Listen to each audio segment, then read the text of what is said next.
હાય સ્વરા, તને એક વાર્તા કહું. બહુ વર્ષો પહેલા સત્રાજીતે સૂર્ય ભગવાનની આરાધના કરી અને વરદાનમાં એક મણિ મેળવ્યો. એ મણિમાં અપાર શક્તિ હતી, જુઓ એટલી સમૃદ્ધિ આપવાની. તો કૃષ્ણ ભગવાને સત્રાજીતને કીધું કે આ મણિ તું દેવોને આપી દે એટલે સમાજનું કલ્યાણ કરી શકે.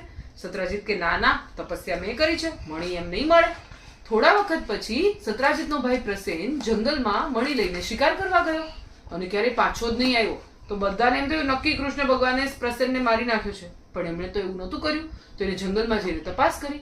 ખબર પડી કે પ્રસેનને સિંહે મારી નાખ્યો અને સિંહને જાંબુવંતે મારી નાખ્યો અને મણિ હવે જાંબુવંત પાસે છે. તો ઈ મણિ મેળવવા માટે કૃષ્ણ ભગવાને 28 દિવસ સુધી જાંબુવંત સાથે યુદ્ધ કર્યું અને અંતે જાંબુવંતને ખબર પડી કે કૃષ્ણ ભગવાન તો રામનો જ અવતાર છે. તો એને સામેથી આવીને કૃષ્ણ ભગવાનને મણિ પણ પાછો આપ્યો અને પોતાની દીકરી જાંબુવતીને કૃષ્ણ ભગવાન સાથે પરણાવી. આવી રીતે જાંબુવંતી કૃષ્ણ ભગવાનની પત્ની બની. તને ખબર છે કૃષ્ણ ભગવાનની ટોટલ કેટલી પત્નીઓ હતી? જો તમને ખબર હોય તો કમેન્ટમાં લખો અને મને જણાવો.